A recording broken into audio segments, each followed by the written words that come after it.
Bienvenidos amigos a esta reflexión del día de hoy. Un saludo fraterno y cordial a todos los que me ven a esta hora.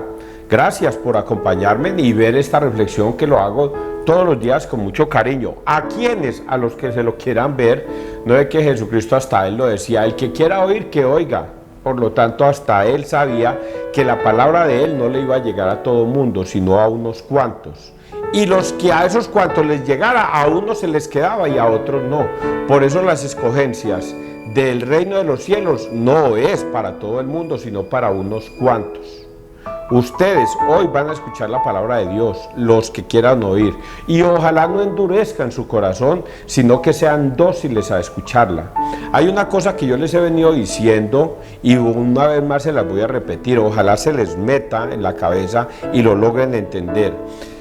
La palabra de Dios es una, está escrita en la Biblia, y está escrita en la Biblia diciendo lo siguiente: cielo y tierra pasará, pero mi palabra no pasará, y hasta la última tilde y coma de la palabra se cumplirá. Ese de hasta la última tilde y coma es una cosa demasiado severa, muy severa y hasta terrible, porque si usted no cumple la palabra de Dios, usted no es salvo. Porque ese de hasta la última tilde y coma se cumplirá, quiere decir que todo lo que está escrito en la Biblia se cumple. Si usted no cumple lo que está escrito en la Biblia, usted tenga la plena seguridad, no es salvo. No, pero es que Dios es pura misericordia. Sí, Dios es pura misericordia para el que se arrepiente y le sigue. Pero si usted no le sigue, Dios no es misericordioso con usted. Olvídese de ese cuento de que Dios va a tener misericordia de mí cuando yo ni siquiera iba a misa, cuando yo ni siquiera me persinaba, yo ni siquiera me confesaba. Yo nunca recibí la Eucaristía, es más, yo nunca creí en los sacerdotes, yo nunca creí en la Iglesia Católica, y Dios es misericordioso. Oigan a este, ay mi hijo, permítame decirle que así no funcionan las cosas. Por eso Jesucristo se asegura con otras frases de hacer lo que Él dice. Primero, dice, vayan, enseñen, evangelicen, hagan que todos los pueblos sean mis discípulos, bautícenlos en el nombre del Padre, del Hijo y del Espíritu Santo, y enséñenles a obedecer todo lo que yo les he mandado. Enséñenles a obedecer todo lo que yo les he mandado significa que si alguien hace cosas diferentes a lo que Él mandó, no se salva. No se salva, muchachos. Así está escrito. Y Jesucristo dice otras frases como: ¿por qué me llaman Señor, Señor y no obedecen lo que yo les mando? Eso es terrible, muchachos. Por eso es que yo les estoy hablando de esta manera para que ustedes lo entiendan. Y hay otra frase que dice: yo soy el camino, yo soy la verdad, yo soy la vida. Nadie puede ir al Padre sino a través mío. Y entonces algunos protestantes en este caso van a decir: no, yo me meto en esta iglesia de Cristo, en esta iglesia donde predican a Cristo muy lindo, lo aleluyan, lo alaban y de todo, pero no sigo a Cristo con sus mandatos. Me meto por este lado y lo aleluyo y lo alabo, igual él ya sabe que yo lo creo en él. Por ahí no hay camino, por ahí es un camino ciego, ahí no hay salvación.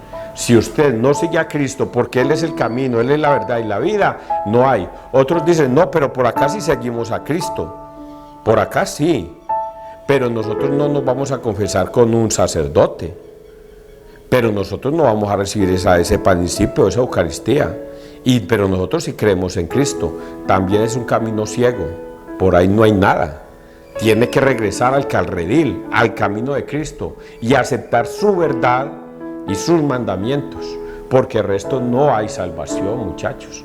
Y termino con esa frase que él mismo dice: yo no he venido a juzgar al mundo, no, yo he venido a que el mundo se salve a través mío. Ustedes ya tienen quien los juzgue, la palabra que yo he dicho. Por lo tanto, repito, si usted no se deja impactar por la palabra de Dios, tal y cual está escrita, y se pone a pensar en otras cosas diferentes, tenga la plena seguridad, muchachos, con toda la seguridad del mundo, que Dios no es misericordia con usted. No es misericordia con usted, a menos que regrese al redil. Y 2, no va a haber salvación para usted si no regresa al redil. Esto que lo acabo de decir con tanta severidad es una cosa terrible, pero se cumple. Y eso va para ustedes y va para este pechito también, para que no piensen que hablé fue para ustedes y para mí no. Vamos entonces a persignarnos, muchachos, en el nombre del Padre, del Hijo y del Espíritu Santo. Amén. Primera lectura, Hechos de los Apóstoles 1, 15, 17 y del 20 al 26. Es un resumen, 2 resúmenes. Uno lo leemos del 15 al 17 y luego nos saltamos del 20 al 26 para acortar un poquitico las lecturas. Le tocó a Matías y lo asociaron a los 11 apóstoles. Pónganle mucha atención la severidad de la iglesia que fundó Cristo. La severidad.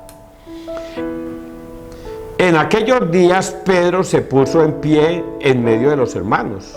Había reunidas unas 120 personas y dijo: hermanos, tenía que cumplirse lo que el Espíritu Santo por boca de David había predicho en la Escritura acerca de Judas, el que hizo de guía de los que arrestaron a Jesús, pues era de nuestro grupo y le cupo en suerte compartir este ministerio.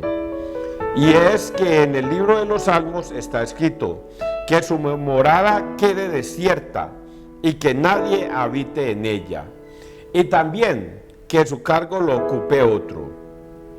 Es necesario, por tanto, que uno de los que nos acompañaron todo el tiempo en que convivió con nosotros el Señor Jesús, comenzando en el bautismo de Juan, hasta el día en que nos fue quitado y llevado al cielo, se asocia a nosotros como testigo de su resurrección. Propusieron 2, José, llamado Barsabá, de sobrenombre Justo, y Matías, y rezando dijeron: Señor, tú que penetras el corazón de todos, muéstranos a cuál de los 2 has elegido para que ocupe el puesto de este ministerio y apostolado, del que ha prevaricado Judas para marcharse a su propio puesto. Le repartieron suertes, le tocó a Matías y lo asociaron a los 11 apóstoles. Palabra de Dios, te alabamos a ti, Señor Jesús. ¿Entendieron esta historia? Cuenta, y es que si nosotros nos pusiéramos apologéticamente a leerlo, nos gastamos un montón de tiempo leyendo frase por frase que está escrita. Pero aquí, resumiendo un poquitico, dice que había que escoger a uno, porque habían 11. El Judas, el que se encargó de dirigir a los soldados para que encarcelaran a Cristo, tomó su propia decisión vendiendo a Cristo, y él tendrá su propio juicio que él mismo se labró. Nosotros, como dice el Salmo, debemos escoger a otro, debemos escoger a uno, porque así está escrito, que habiéndose desocupado un puesto, debemos ocuparlo con otro, y por ello debemos llenar ese puesto. Recordemos una cosa antes de continuar. Jesucristo escogió a 12 discípulos, a los que Él quiso. ¿Acaso iban apenas 12? No, iban un montón de personas detrás de Jesús, un montón, varias. Pero Jesús bajó de la montaña y escogió a 12, y a esos 12 se los llevó a orar. Y luego los nombró a uno por uno, empezando por Pedro. Y dentro de esos 12 estaba Judas. Pero cuando Judas traiciona a Jesús y va y se cuelga de un árbol, queda desocupado esa vacante, ese puesto. Y esos 12 quedaron siendo 11. Y por ello había que llenar ese cupo, porque tienen que ser 12. Son 12 las tribus de Israel, por lo tanto son 12 los discípulos que tienen que estar. Y por ello solicitan al Espíritu Santo que nombre a través de él a cuál de los 2 va a ser. Y nombran a José Barsabá y a Matías. Pero dice acá, y por suerte le tocó a Matías. Y Dios bendijo a Matías como el número 12. Ese es el resumen hecho allí. Ahorita vamos a decirlo, vamos a escudriñar las escrituras para que no les suene a ustedes como que, eso tan fácil, eso tan breve. Por eso es que hay tanto protestante. Porque los protestantes piensan que no es sino creer en Dios y ya yo soy salvo. Y no escudriñan las escrituras apologéticamente para que no les suene tan simple, a pesar de que lo dije un poquitico profundizado. En aquellos días Pedro, ojo, ¿quién va a hablar? El discípulo que es el que en Mateo 16, 18 Dios escogió como el guía de la iglesia, a Pedro. Por eso es que Pedro acá dice, tomó la palabra. ¿Por qué la tomó Pedro? ¿Por qué no la tomaron los otros? Porque Pedro es el jefe y Jesús se lo hizo saber. En Mateo 16, 18, bendito tú Pedro, porque eso que has dicho no se lo ha revelado nadie de carne y hueso, sino mi Padre que está en los cielos. Mateo 16, 18, ahora yo te digo a ti, que tú eres piedra, Pedro, y sobre esta piedra edificaré mi iglesia, y las puertas del infierno no prevalecerán, y todo lo que tú ates quedará atado en el cielo, y lo que desates quedará desatado en el cielo. Ese es Pedro. Dios lo nombra como sucesor de Cristo o vicario de Cristo más bien aquí en la tierra. Por eso no nos puede dejar en duda de que no, la iglesia católica es simplemente una iglesia más, una secta más. No, señor. Es una cosa muy seria lo que está escrito. Pedro se le entregó la iglesia de Cristo para que él la manejara, la guiara, la pastoreara. Ese es Pedro. Entonces, ojo con eso para los protestantes que creen que la iglesia católica es una iglesita más, como cualquier otra protestante por ahí. No, señor. Es la iglesia que fundó Cristo hace 2000 años, y por eso es que Pedro toma la palabra aquí. Se puso en pie en medio de los hermanos. Habían reunido unas 120 personas y dijo, hermanos, tenía que cumplirse lo que el Espíritu Santo por boca de David había predicho en la Escritura acerca de Judas, el que hizo de guía de los que arrestaron a Jesús. Ustedes fueron allá y ¿cómo reconocemos a Jesús? No se preocupen, yo los llevo donde Él está, y yo, al que yo bese, ese es. Y por eso va y besa a uno. Esos soldados no sabían quién era Jesús, pero cuando Judas le dio un beso a Jesús, lo reconocieron, ese era el santo y seña. ¿Cómo vamos a reconocer a Jesús? Al que yo bese, al que yo le dé un beso en la mejilla, ese es. Y por eso es que Jesús le dice, con un beso vendes, traicionas al Hijo de Dios, al Hijo del Hombre. Esto tiene una razón de ser muy, muy estricta. El que hizo de guía de los que arrestaron a Jesús, pues era de nuestro grupo y le cupo en suerte compartir este ministerio. ¿Quién? En suerte, Judas compartió el ministerio de los 12 discípulos. Mire, Judas durante 3 años se le enseñó, se le predicó. Él mismo vio los milagros que hizo Jesús. Judas vio todo, pero fue un hombre lleno de ambición, de dinero. Por eso es que él manejaba las arcas del grupo. La plata que daban para la comida de ellos, él era el que la administraba, porque era un hombre ambicioso. Y esto sea un llamado de atención para los sacerdotes de la Iglesia Católica. ¿Qué pesar de un sacerdote cuando, administrando las cosas de Dios, se vuelve ambicioso y quiere vivir bueno, y quiere ir a pasear, y quiere disfrutar, y quiere hacer cosas indebidas a escondidas? Qué pesar de esos sacerdotes que, como Judas, se convierten en ellos cuando en este mundo están y creen que pueden ser ambiciosos y recorrer el dinero que dan las personas, y ellos avariciosamente malgastarlas en sus suntuosidades y en sus cosas, porque la palabra de Dios es muy estricta. Así como castiga al pecador, con mayor severidad castiga a los sacerdotes. Compartir este ministerio, y es que en el libro de los Salmos está escrito que su morada quede desierta y que nadie habite en ella, y también que su cargo lo ocupe otro. Está escrito en los Salmos. Es necesario que tan Por tanto, que uno de los que nos acompañaron todo el tiempo en que convivió con nosotros el Señor Jesús, comenzando desde el bautismo de Juan hasta el día en que nos fue quitado y llevado al cielo. Mire, esta frasecita nos da a entender lo que yo les dije ahora. No eran los 12 que andaban todo el tiempo con él, eran muchos. Pero Jesucristo escogió a 12 de muchos, y por eso es que aquí Pedro dice que desde el bautismo mismo, cuando Juan bautizó a Jesús, iban muchos detrás de él, muchos. Y entre ellos iba Matías. Matías estuvo con Jesús desde el principio, escuchó todo, le aprendió todo, pero no era uno de los escogidos de los 12, no era uno de los escogidos. Sencillamente iba con ellos, pero no hacía parte de los 12. Y mire cómo Matías de suerte, lo escogen junto con Barsabá, y en suerte vamos a tirar un caricellazo, suerte, caricellazo, tin.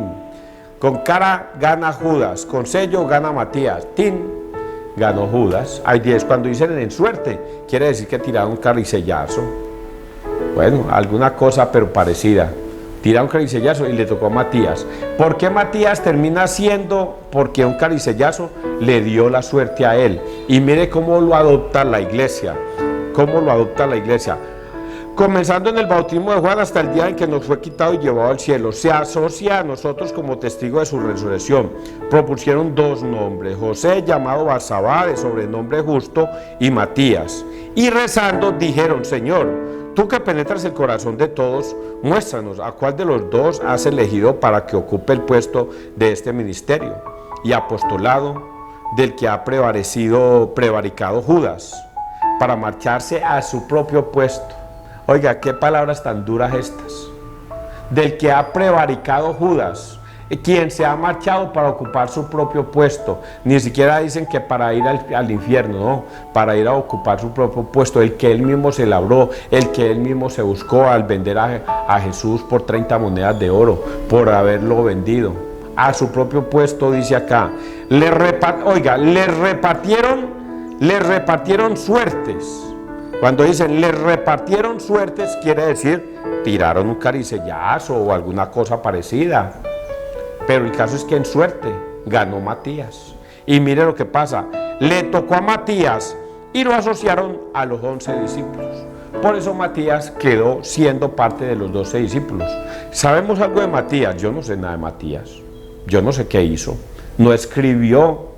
Tendría que irme a Google e investigar qué pasó con Matías y cómo murió. Seguramente que también fue azotado y toda la cosa, y fue y evangelizó, hizo su trabajo y todo, pero nunca escribió nada. No conocemos nada de Matías, porque solamente hubieron 4 evangelistas que sí escribieron, que es Marcos, San Juan, San Mateo. Ellos escribieron, pero Matías no conozco yo nada. Algún momento conoceré. Vamos a leer Salmos, Salmo responsorial, Salmo 112. El Señor los sentó con los príncipes de su pueblo. El Señor los sentó con los príncipes de su pueblo. Podríamos decir claramente que se está refiriendo a Matías. Alabad, siervos del Señor. Alabad el nombre del Señor. Bendito sea el nombre del Señor, ahora y por siempre. De la salida del sol hasta su ocaso, alabando sea el nombre del Señor. El Señor se eleva sobre todos los pueblos, su gloria sobre los cielos. ¿Quién como Señor Dios nuestro, que habita en las alturas y se abaja para mirar al cielo y a la tierra? Levanta del polvo al desvalido, alza de la basura al pobre, para sentarlo con los príncipes de su pueblo.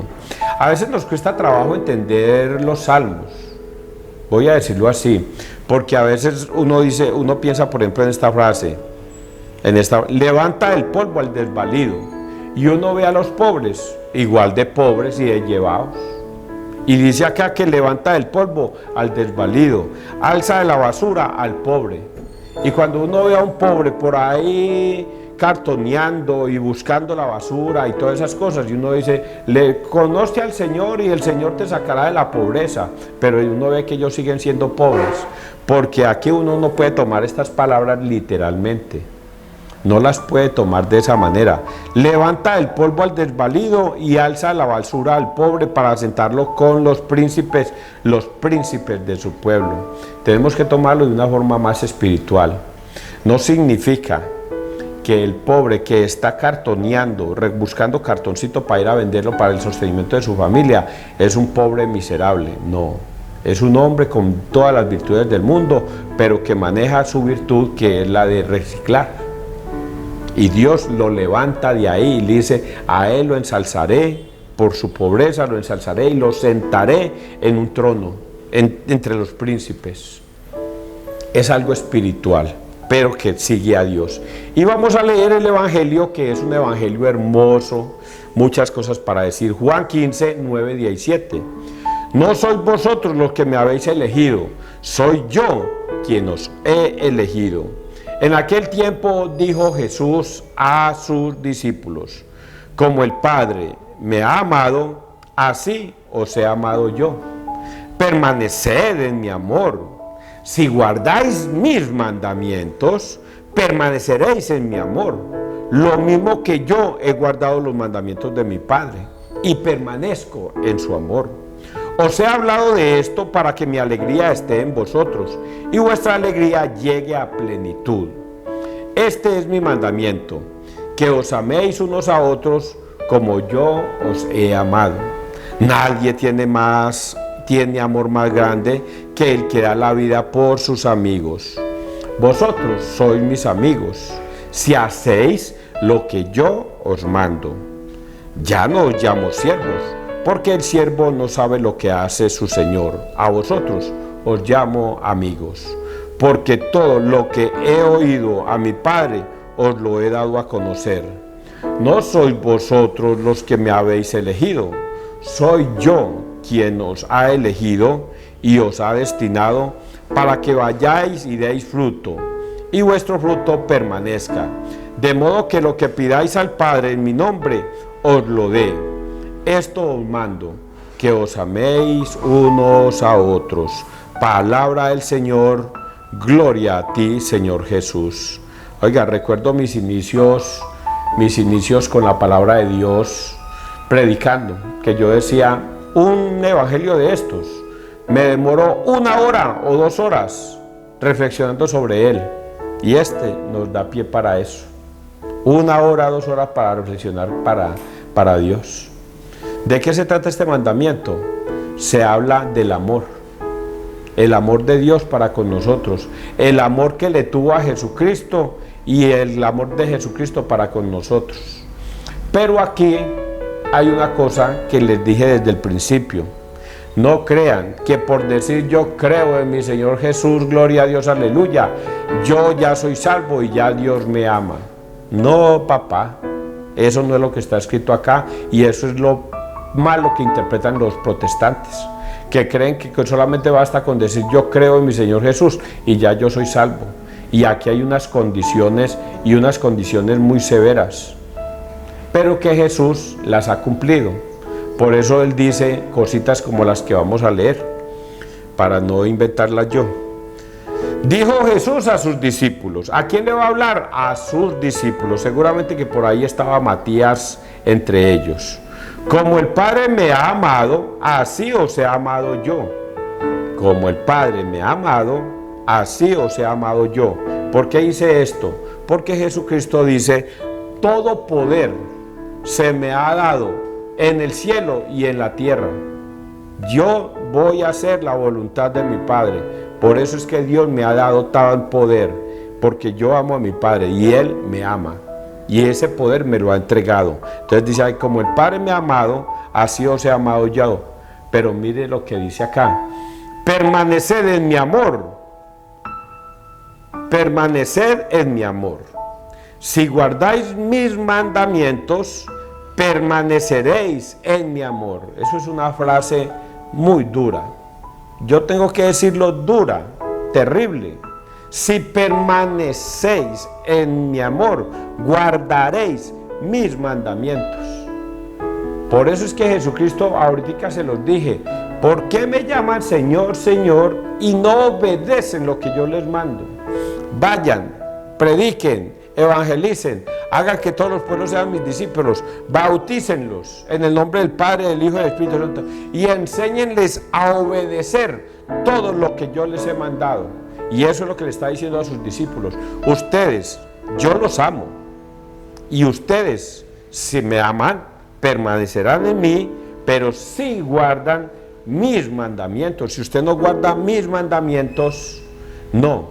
Y algunos protestantes piensan que esos mandamientos son los 10 mandamientos de la ley de Moisés. Piensan que son esos 10 mandamientos, y no son esos 10 mandamientos, son los nuevos mandamientos de Jesucristo. Y dentro de esos mandamientos o mandatos está el de Juan 20, 21, 23. Vayan, y a quienes les perdonéis los pecados les quedan perdonados. ¿A qué mandó a sus discípulos? A perdonar pecados. ¿A quiénes? A quienes les perdonéis. El que venga a pedir perdón por sus pecados, ustedes les van a perdonar. ¿Y qué dicen los protestantes? Yo por ahí no voy. Él es un sacerdote, es un hombre común y corriente, es un pecador igual que yo por ahí no voy. Permaneceréis en mi amor si guardáis mis mandamientos. ¿No le obedece? No, hace parte del reino de los cielos. Coman, beban. Yo soy el pan vivo bajado del cielo. Quien coma de mi carne y beba de mi sangre tendrá vida eterna. Quien no coma de mi carne ni beba de mi sangre no tendrá vida eterna. Y los pastores, junto con todos sus discípulos, dicen: no, eso es un pan insípido. Nosotros aquí celebramos la Santa Cena, y creen que eso es. No permanecen en el amor de Cristo porque no guardan sus mandatos. Si Él ordena que debemos comer su cuerpo y su sangre, debemos comer su cuerpo y su sangre. ¿Y qué es lo que creen que está equivocado la iglesia? Creen que el cuerpo de Cristo es la carne humana y que la sangre de Cristo es la sangre humana de Cristo. Y no es. Es el Cordero de Dios el que quita el pecado del mundo. Por eso, comer de su carne, comen de la carne del Cordero de Dios. Beben de su sangre, de la sangre del Cordero de Dios. No es carne humana como algunos piensan. Es el Cordero de Dios que quita el pecado del mundo. ¿Y quién es el Cordero? El mismo Cristo. Lo que pasa es que nosotros, los de la Iglesia Católica, lo entendemos claramente.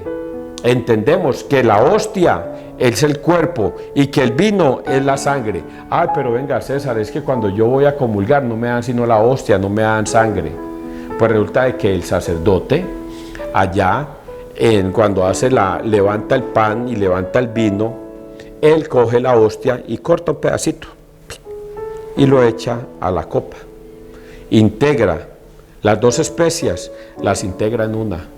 El pan y el vino integrados. Por eso cuando usted come la hostia, está comiendo el cuerpo y la sangre de Cristo. Pero venga, es que solamente me dieron vino y no me dieron hostia. No importa, ya está integrado los dos. No se entrega el pan por un lado y el vino por el otro. Pero si el sacerdote, como el padre de San Pedro a veces lo hace, el padre de San Pedro a veces tiene una copa más grande, echa vino, coge la hostia, la remoja, cuerpo de Cristo. Coge la hostia, la remoja, cuerpo de Cristo. Y la remoja. Cualquiera de las tres es válida. Es un tema espiritual, muchachos. Es un tema espiritual. Si guardáis mis mandamientos, permaneceréis en mi amor. Lo mismo que yo he guardado los mandamientos de mi Padre y permanezco en su amor. Os he hablado de esto para que mi alegría esté en vosotros. Jesucristo no vino a hacer lo que le da la gana en esta tierra. No vino. Él vino a hacer la voluntad del Padre. ¿Se acuerdan un pedacito cuando él está allá en el monte? No sé si en el... Bueno, es que se me escapan los nombres, pero él llora lágrimas de sangre porque sabe que se le viene una golpiza, se le viene el juzgamiento. Pero él dice: se me viene el cáliz, un cáliz durísimo. Señor, quita de mí este cáliz, pero que no se haga mi voluntad sino la tuya. Y llora lágrimas de sangre, suda sangre.